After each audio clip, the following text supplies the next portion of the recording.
l'enfer où je vais brûler, on va dire c'est une souffrance physique, mais non pas une souffrance de l'âme. Donc peut-être que l'âme qui a souffert du chaud et du froid dans le monde porte encore une trace en elle. Mais en fait, ces images-là, ce sont des images. Il ne tient qu'à moi de passer le cap et de dépasser tous ces niveaux-là. Et de comprendre qu'il n'y a ni enfer, ni paradis de l'image que l'on peut avoir, la récompense. Mais l'unique récompense, et la plus profonde, c'est la fusion de l'âme avec le Créateur. Et ça, on sait bien que ça se fait par le biais de la Torah. Donc le don de la Torah, ça a été un moyen de s'attacher à Dieu d'une manière qui n'a pas été donnée à chacun auparavant. Ou plus précisément, ça n'a pas été donné comme une obligation pour un peuple tout entier. C'est-à-dire que même dans le peuple juif, si un cinquième ou un cinquantième va sortir d'Égypte et que les autres vont rester en Égypte, c'est bien qu'il y a eu un tri qui s'est fait. Aujourd'hui, si Dieu veut, le Rabbi nous dit qu'il n'y aura plus de tri dans le peuple juif. On a tous droit à la Géoula, chacun d'entre nous. Parce que chacun d'entre nous, nous avons passé des siècles et des siècles. Nous avons payé le droit à intégrer le divin de manière absolue.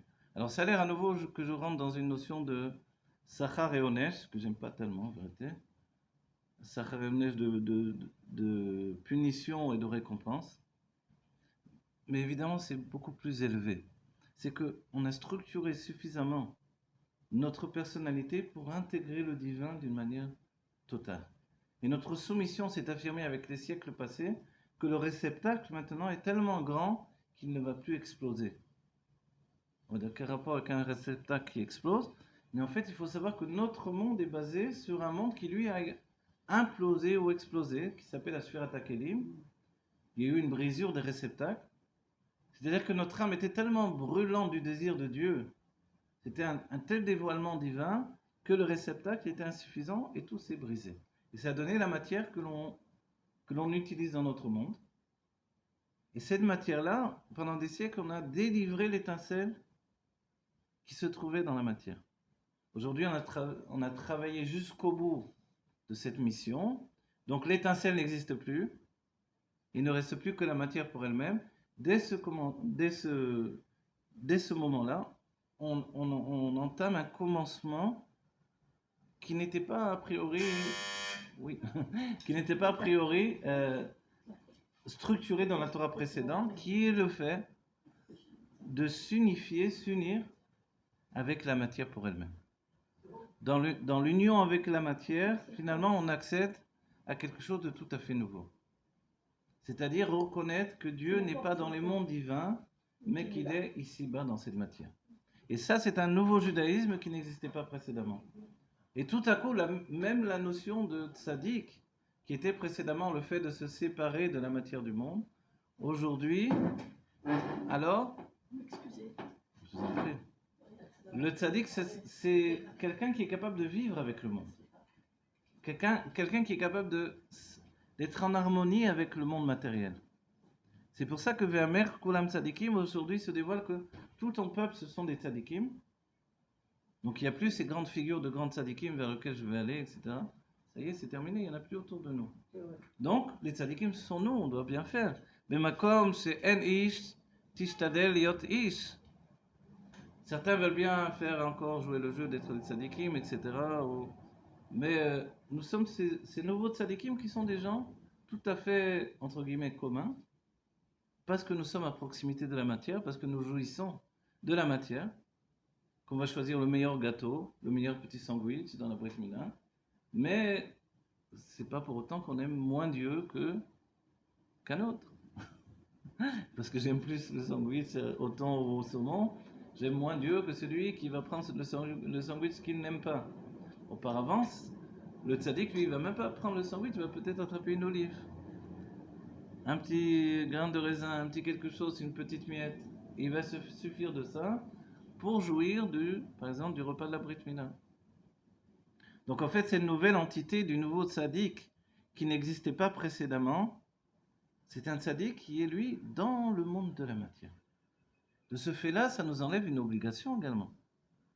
Une obligation qui était précédemment celle de totalement s'annihiler par rapport aux sages de la génération. compte tenu que tous les gens du monde aujourd'hui sont tous les mêmes, qu'il n'y a plus de tzadikim, d'accord? Même si certains rabbanim vont peut-être pas aimer que je dise ça, quoi qu'il en soit, dans ce cas-là, j'ai pas non plus à me soumettre comme une carpette devant des gens qui connaissent la Torah. Il ne tient qu'à moi d'apprendre encore plus de Torah et encore plus de Torah pour avoir les réponses à mes questions. Mais quand des gens me fournissent des réponses, alors évidemment, je suis reconnaissant. Mais je ne les monte pas à un niveau supérieur de la normale, puisque nous sommes tous dans le même niveau de normalité. Grand ramanim et petit enfant, c'est la même chose dans notre génération. De ce fait-là, chacun a un rôle à jouer qui est essentiel. On ne peut plus attendre du grand Rav qu'il apporte la Géoula. À moi d'entraîner le monde dans la Géoula par le fait que je vais faire une action de laquelle dépend la Géoula. Cette action, c'est devenir moi-même. Et d'aller jusqu'au bout pour être moi-même. Et de ne plus chercher des excuses pour devenir celui que je suis. Oui, mais tu comprends, etc. Ce que l'on veut, ok, oh, c'est pas mon âge, etc. Des tas de réponses, des tas de pancartes qu'on peut sortir dès qu'on voilà, dès qu'on ne veut pas faire la chose. Et dans ce cas-là, on se rend compte qu'on est en chemin pour la vérité divine. Et cette vérité divine, elle est tellement importante que non seulement elle peut transformer ma vie, mais elle doit devenir ma vie. Et c'est ça le don de la Torah. Le don de la Torah, de matin de Torah, de Shavuot, c'est la joie d'avoir été le peuple choisi pour recevoir la Torah. Et par rapport au fait que la Torah existait déjà, on va dire alors, quelle différence? Avant le don de la Torah, après le don de la Torah, en plus on n'avait même pas le texte écrit de la Torah. Même les tables de la loi, le peu de lettres qu'il y avait dessus, le Anochi, etc., des tables de la loi, Moshe les a brisées. Alors on a dit, bon, finalement on n'a rien reçu, pourquoi on appelait ça matin de Torah? Et en plus, si la Torah l'avait précédemment, oui, mais on a reçu l'essentiel, c'est la faculté d'intérioriser la Torah en nous. Par le fait que l'âme divine a pénétré en nous et s'est attachée au corps du juif, on ne peut plus la détacher, c'est terminé. Dès ce moment-là, on devient un juif. Un juif, c'est celui qui est modé. On fait un cours, on a étudié ce sujet-là. Le Yehudi, celui qui est modé, c'est-à-dire qui témoigne. On est un témoignage de l'existence de Dieu. Parce qu'autour de nous, on peut bien effectivement se dire que tout ce qui existe est Dieu, mais qu'est-ce qui témoigne de l'infini? L'infinité de la présence de Dieu dans le monde, même des goïms l'ont dit. Il y a une parole qu'on attribue à Voltaire qui a dit, on lui a demandé est-ce que tu penses que Dieu existe? Il a dit, les juifs existent, ça veut dire que Dieu existe. Et pourtant, il paraît que c'est un antisémite, je sais pas, je ne l'ai pas assez étudié sur ce sujet, mais quoi qu'il en soit, on a tous conscience que c'était quelqu'un d'intelligent, ok? Et cette parole-là est définie que le juif, qui est le témoignage de la présence de Dieu sur la terre au sein de la réalité humaine, ce peuple juif, lui, qui perdure malgré tout, alors il établit un lien entre le monde spirituel et le monde matériel. Et c'est ça le judaïsme. Ce lien qui a été fixé dès le moment du don de la Torah, qui fait que dans tout ce que nous faisons, le Rabbi Rachab le dit de cette manière-là, dans tout ce que nous faisons pénétrer notre âme. Puisque l'âme n'est pas réellement tout entière dans le corps, elle déborde autour de nous. En réalité, on investit également dans tout ce que nous faisons. Et de là, dire le Rabbi Rachab, fais attention. Peut-être qu'il ne faut pas trop que tu sois occupé à des choses trop basses, parce que tu fais rentrer ton âme dans tout ce que tu fais. Donc le juif a une responsabilité également d'être en chemin pour l'élévation. Il doit s'élever constamment, tout en se trouvant au sein de la réalité. Et aujourd'hui, on lui dit, écoute, il n'y a plus d'excuses. Puisqu'il n'y a plus de tzadikim pour représenter Dieu, et toi, tu es monsieur tout le monde. Maintenant, le nouveau tzadik, c'est toi. C'est monsieur tout le monde. Et ce nouveau tzadik, le Tanya nous a expliqué, tu peux remporter le combat par le fait du travail sur ta pensée, tes paroles et tes actions. Pense bien et tout ira bien. Pense bien sur l'autre juif, pense bien même sur tout ce qui existe, pense bien sur toi-même. Le Rabbi Rayatz a dit, sur la mitzvah de Ve'afta l'eracha kamocha, d'aimer l'autre comme moi-même. Le Rabbi Rayatz nous dit, mais peut-être je m'aime pas moi. comment je peux l'aimer comme moi-même? Alors je vais mal l'aimer. Effectivement, oui. Certains aiment mal, ils ne savent pas aimer, donc ils aiment. Ils aiment mal. Ils aiment, mais ils aiment mal. Donc ils sont capables de faire souffrir l'autre, parce qu'ils se font souffrir eux-mêmes. Donc le Rabbi Rayas dit, apprends à t'aimer toi-même, et comme ça tu pourras donner de l'amour à l'autre. Donc Ve'afta l'iracha kamocha, déjà, dans notre époque, c'est transformé. Parce que ça implique que je dois avoir un amour de moi véritable.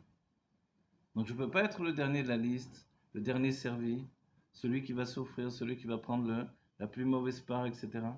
Non, ça inclut également dans ma vie pour un homme avec sa femme, pour une femme avec son mari, pour une mère ou un père avec ses enfants. On doit apprendre à s'aimer suffisamment pour se donner le bien de ce monde. On n'est plus une époque où on doit se sacrifier pour les autres, on doit vivre avec les autres en acceptant de donner du bien à l'autre comme à soi-même.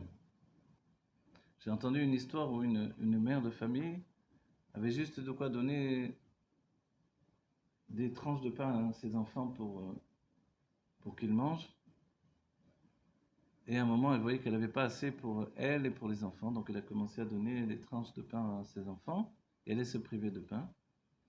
Et quand elle est arrivée après 3 jours de ce régime-là, en travaillant pour gagner cette tranche de pain, alors elle a donné, au lieu de donner 2 tranches à chacun de ses enfants, elle a donné qu'une tranche et elle s'est accordée elle-même une tranche de pain. Et elle est partie dans son coin pour manger sa tranche de pain. Et l'enfant est venu lui réclamer sa tranche de pain. Elle a dit non, là je ne vais pas te donner. Parce que là je ne suis pas en train de manger ta part de pain. Je suis en train de te donner une mère. Si tu ne manges pas cette tranche de pain, tu n'auras plus de mère. Donc dans ce cas-là, demain tu n'auras plus du tout de pain. Et en fait cette image-là elle est un peu difficile, mais nous délivre un message qui aujourd'hui doit être pris à la, on va dire, pas pris à la légère, au sérieux. C'est-à-dire que la tranche de pain, elle s'est transformée avec le temps. Grâce à Dieu, les Juifs mangent, ils ont tout ce qu'il faut. Aujourd'hui, on a beaucoup de shefa sur les tables, etc. Mais c'est-à-dire qu'il y a quelque chose que j'ai besoin et que je vais sans arrêt donner aux enfants. Mais moi, je ne dois pas me mettre de côté, je dois me donner ce qui est mon besoin.